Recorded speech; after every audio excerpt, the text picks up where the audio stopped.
Exactly 1 year ago, I raced the Manchester Half Marathon in a personal best time of 1 hour and 16. And I'm going back to the exact same race to see if I can run another personal best. It is race week and I am so nervous. It's Monday and I've done the gym this morning, just a light leg session, just to try and not get injured basically. I do it on a Monday, so it's far enough away from race day. I'm not going to do another full-on gym session before Sunday. And then an easy jog after yesterday's long run. I did 13k at 5:09 per kilometre. I am going to be tapering into the weekend, not crazily, but a little bit, just to try and freshen up and make sure I get the best out of myself, because there's a few lads racing that I want to beat in Sheffield and they're all going for 72 minutes or faster. Now, as you all know, I ran 2:42 in Sydney, which was 5 weeks ago yesterday. I've not felt good since then. Not one workout has felt good, not one run has felt that good. So I'm not that confident going into race day for running 72 minutes. Ideally, if I was in the best shape, I'd pretty easily run sub 72, but yeah, I'll be happy with anything under 75 minutes, to be honest. 72 minutes is 3:25 per kilometre, so that currently feels like sprinting to me in every session that I've done. So yeah, we'll set off at that pace with the lads, see what it's like. I'll either get dropped or have a great race, so yeah, it'll be fun either way. So the plan for the week, like I said, I'm going to slightly taper. Today was a 13k easy run. Tomorrow, Tuesday, I've got a big session, so I'm front loading the week with a big session earlier on, and then I don't have any more sessions until race day. So Tuesday, tomorrow, big session. I'll take you with me. I'm going to show you every single run in this taper week, just show you how I taper for a half marathon race, which isn't an A goal as such, but I want to do well, so there's a little bit of a taper. Normally a taper for me is I just reduce the volume a lot. I still normally do a few sessions in the week, so normally Tuesday, Thursday, then a race on the Sunday, but the Thursday session, it's barely a session. Like I'll do like 2k a threshold and then some 200 meters, and that's kind of it. So Tuesday I still do a normal-ish session. I don't really bring it down that much unless it's a really big race, and I'll bring down the Tuesday a lot. Okay, so it's Tuesday, 5 days out from race day, so it's the final workout of the week, final proper workout, and it's quite a big one. I'm a little bit nervous. It's 8 by a mile, so that's 12.8k of volume, which is a lot more than I normally do in one session, because normally my Tuesdays are double threshold, so I do like 8k, so it's split up and it sounds a lot easier. So yeah, it seems like a big session, but it shouldn't be too bad. I'm going to start at LT1, which currently is around 3:45, which is a bit depressing because it used to be like 3:30. So yeah, start about 3:45 and then make my way down to 10k pace at the end, hopefully around 3:20 for the last rep. Just doing a 15-minute warm-up now, and then I'll do some drills and strides, and then time for the session. This is still part of the taper because I've technically still reduced my volume. I normally do sort of 18k in total over 2 sessions on a Tuesday, so it's a little bit less, but it just sounds really scary because I'm doing it all in one go. And there's always a big thank you to Sport Shoes. They're the ones that fund me to go to all these races, and because this race is sponsored by Puma, I'll be racing it with Sport Shoes and Puma. So testing out the race day shoes, I'm either wearing the DVA Elites, these ones, or the Puma Fast R3. I've not decided yet, so I'm gonna wear these for the workout and see how they perform. I've already tried these for one workout and they feel really good. Like, they're super comfy. The grip on them is really good as well, just like any Puma shoe. But yeah, I think the main thing is the comfort. They just fit your foot really well. And obviously they're really lightweight, like any race shoe. It's hard to go away from the Puma Fast R3, to be honest, just because it's such an aggressive and exciting shoe. So it's going to take a lot to persuade me to not wear the Fast R3.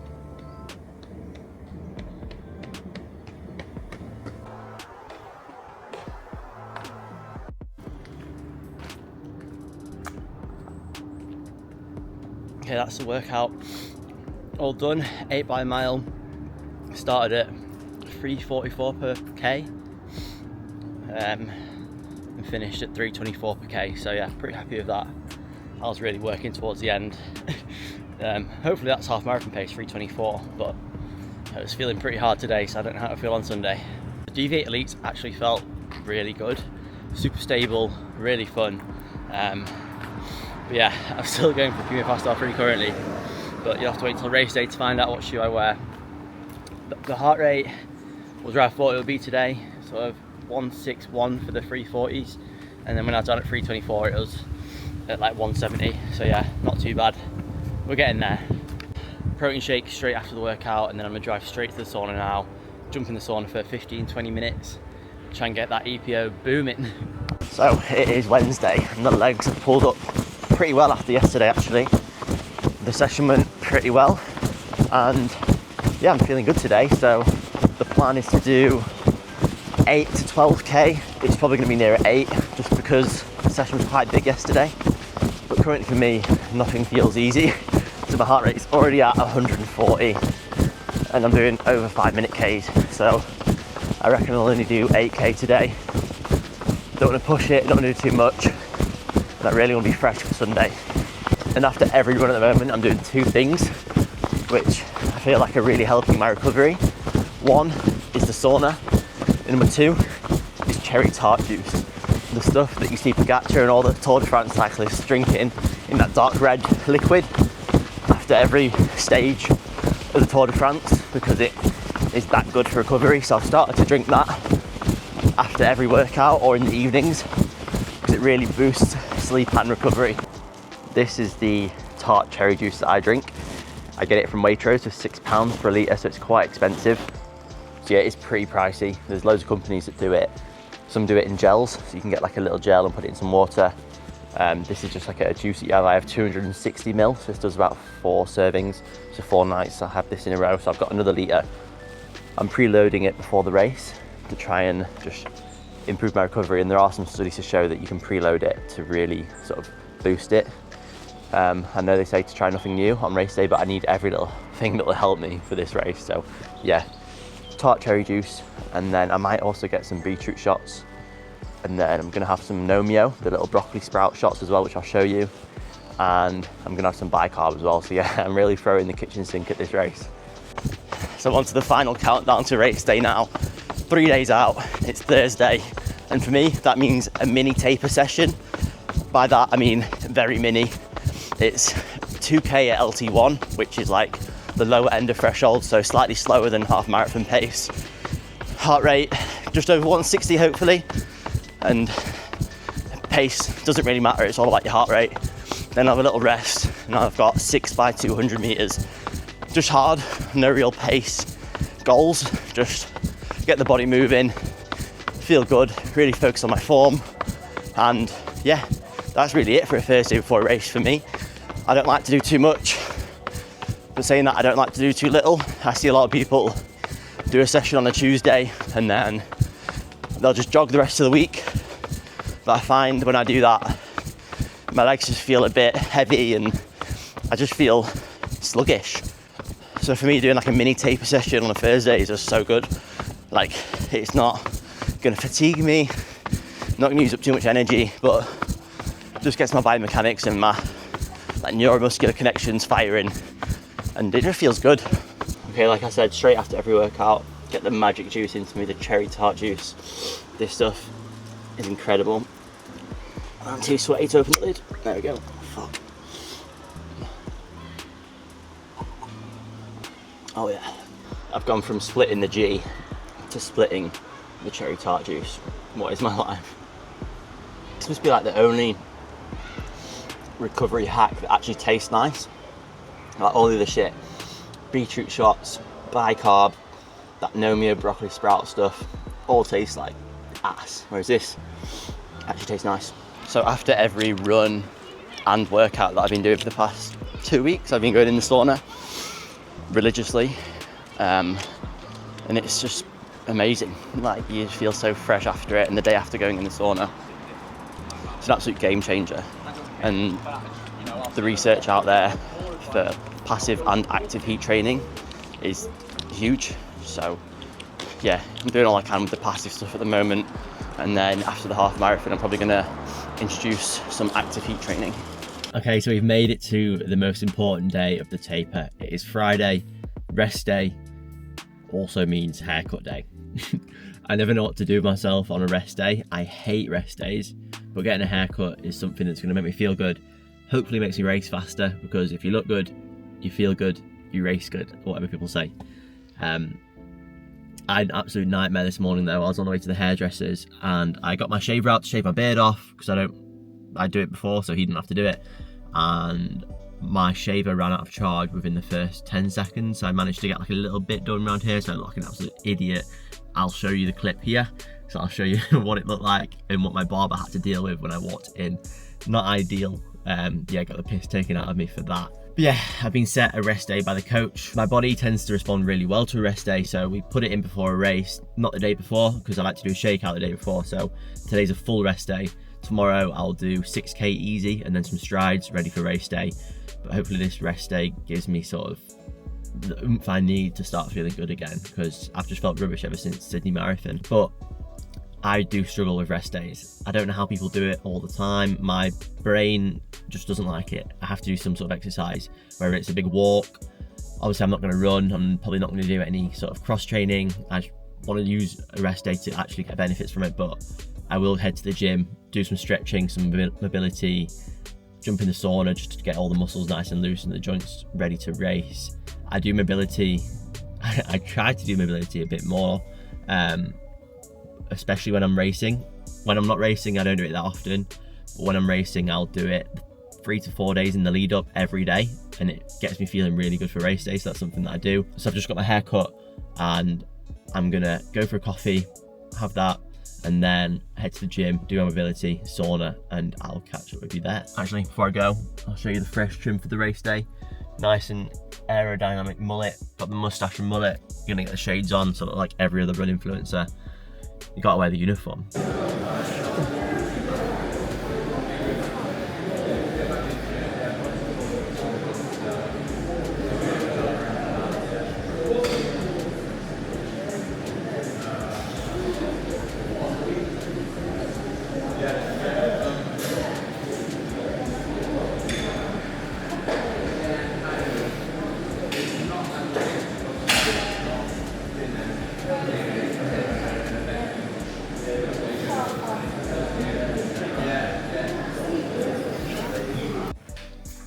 Okay, so that's the stretching and mobility done.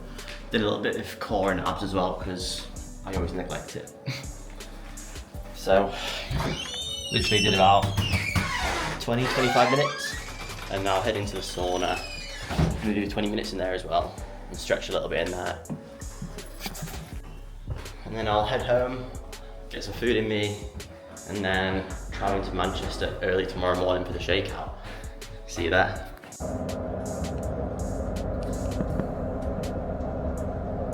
So just got into Manchester off the train, head into the hotel to drop the bags off quickly, and then head into the Puma store to go and do the shakeout. I don't know why everything in our life is a rush.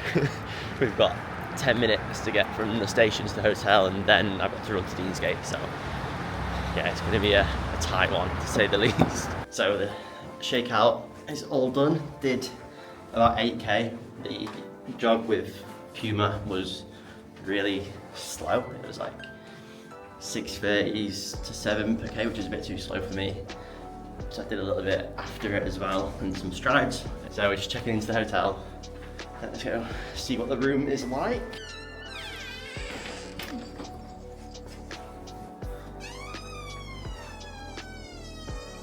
Not bad. So we're in the hotel room, and I always do this before a race. I order pasta to the room, and they have this place at home as well in Sheffield, Pasta Evangelist. I don't know if it's like a dark kitchen, you know, or they just have it on Uber Eats and stuff. But it's buy one get one free.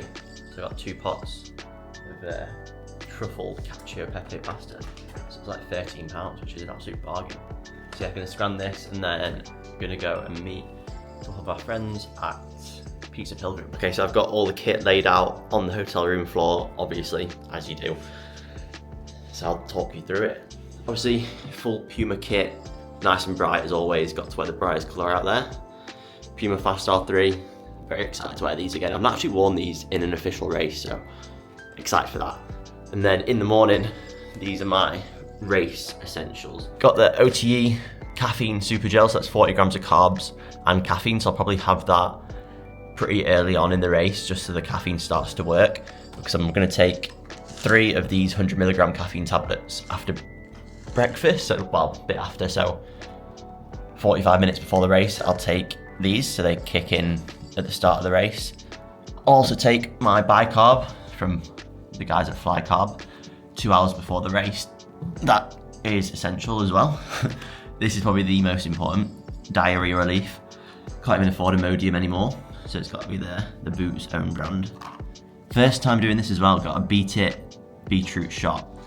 I've never tried it before. I know they say don't do anything new on race day, but you've got to try very often, haven't you? So that's that. Breakfast is going to be some rice and honey. I'm hoping that the hotel has a microwave, otherwise I'm going to have to raw dog it and have it cold, which is not ideal.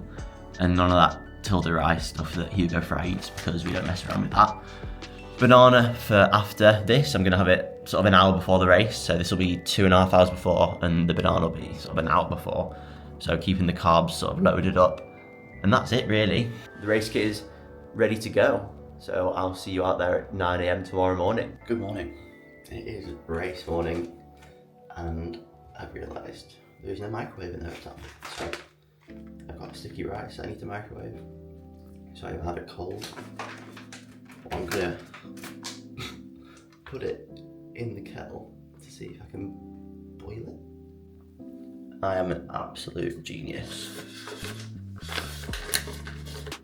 This is one thing I've not been looking forward to, the 6 AM beetroot shot. Never had one before, so I know they taste like shit. Oh my god. 1, 2, 3.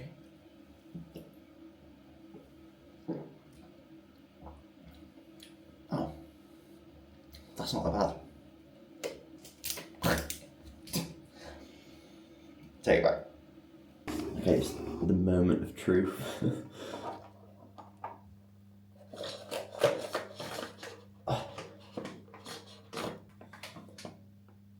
But yeah, I reckon it's worked. I can use that for coffee now as well. Oh, what a life hack. Got to use my leftover pasta bowl from last night, which is kind of gross. Smells like truffles. Not very sticky or cooked. Sat in the toilet, so I don't wake Bethany up. That's the luxuries of being a runner and having a partner. Actually thought I was a genius, but it's not worked at all. It is hard, cold. I hope this is okay. After a horrendous attempt at breakfast, the rice was like bullets. I couldn't even chew it, but I got my way through most of it. Hopefully that's safe for my tummy to digest. I left like a little bit in the bottom just because it was gross. And then I had my banana. So it's time for liquids. Little black coffee to get the bowels moving. And just under a litre of my OTE electrolytes.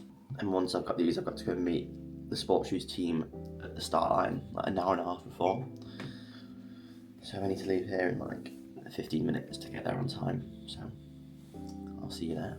Okay, I'm gonna make up the bicarbs. So starting off with the mango energy mix. Put that in there. And then put in 100 ml of water.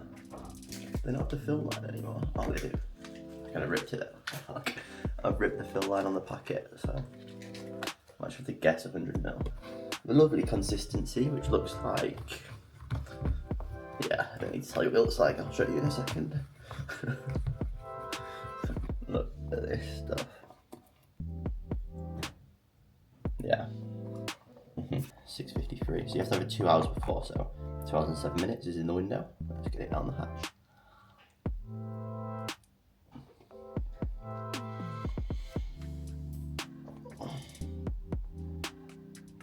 So it's really weird because you're not meant to chew it, which is weird. You're not meant to break up the bicarb particles. But this bicarb stuff is meant to help with buffering lactate, so hopefully it'll help a little bit in a half marathon, but it's got carbs in it. And because I didn't eat all of my rice, I'm hoping the carbs in this help sort of top up the stores.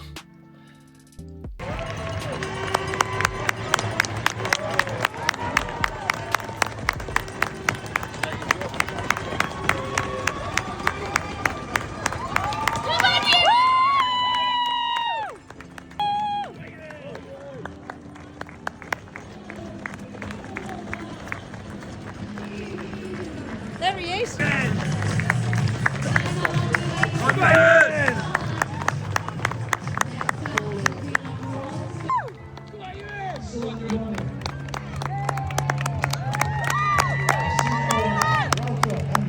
Well done, and great time as well, by the way. Listen loud as they make their way on. What a day that was. So we've got the medal, very interesting medal to say the least. It's got this cool little spinny thing on it. You can see this, watch this. So you can switch between lots of different things. Pretty cool.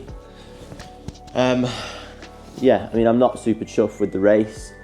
I got a PB of over 2 minutes. I went from 1:16.40 something to run 1:14.25 on Sunday. So happy with getting a personal best, but that race was not my best performance, which sounds weird. So it's a personal best, but not my best performance. I knew that I wasn't ready going into this race. Obviously, I raced Sydney Marathon 6 weeks ago, and since then my legs just haven't really been at what they were before. My heart rate's felt really high in every run, easy runs, and in every session as well. So I knew it would be a struggle. So normally I like to set off pretty steady and work my way into a race and then finish hard. That's normally my favourite way to race and how I normally race. But there was quite a few of us that trained together in Sheffield that wanted to race together, and we all wanted to run, well, they all wanted to run 72 minutes. 72 minutes for me should be well within my ballpark. If I can run a 2:42 marathon and a 15-minute low 5K, a 72-minute half marathon should be doable. So I was like, oh, I might be able to do it even though I'm not feeling great. So set off with the group at 72 minutes. Obviously everyone went too fast because it's downhill. It was freezing cold, so everyone tends to go a bit faster at the start. So the first sort of 5K were all 3:20 to 3:22, which is nearer to sort of 71 minutes. So it was way too hot off the gun for me. And I could feel it within the first sort of 2 to 3K. It just didn't feel smooth, wasn't feeling great. And got to 10K, the group was just slowly leaving me. At 10K, it just fully broke off. I was just by myself, and then worked into a few different groups. But from 10K onwards, it was just a regression. It went from sort of 3:20s, 3:25s, then 3:28s. Then I was just running 3:30s, and then I was running like 3:35s. Got to 18K, and well, it was before 18K actually. I started to feel a bit of a stitch, but I just kept breathing, and it went. And then at 18K, I started to kick to go a bit faster because loads of people around me were like, oh, 23K to go, let's get to the finish line. So I started to do that, running sort of 3:25s again, 3:20s, feeling better. And then the stitch came at 18K, absolutely debilitating, like underneath my ribs on the right hand side. So I had to stop, I had to walk, which I've never done in any race ever. So that's why that's why the performance of that race I'm not happy with. I walked, which just isn't okay, really. So yeah, I walked for about 20-30 seconds to try and get rid of this stitch. Luckily almost got rid of it. So I started to sort of jog a little bit, try and make my way to the finish line. And then I got to like 400 meters to go, so I was really trying to get to the finish line, and the stitch came back. And this is when the caterpillar, which you might see here, overtook me. So in the final finishing shoot, the 4-man caterpillar overtook me, and they just broke the world record for the fastest 4-man in the half marathon. I think they ran like 1:13 or 1:14 low. Yeah, crazy. And they were just talking to me at the end, and it was just so demoralising that I just got beaten by a 4-man caterpillar. But yeah, all in all, it was a fun race. I love Manchester. I love Manchester half. I was lucky enough to be able to race it for Puma, which they have the fastest shoe in the world, and they're such a cool company. And obviously Sports Shoes fund me to go to these races, and they support me as well. And yeah, super grateful for that. If you made it this far, thank you so much for watching. I appreciate every single one of you. So leave a like, leave a comment, and subscribe, and thank you so much.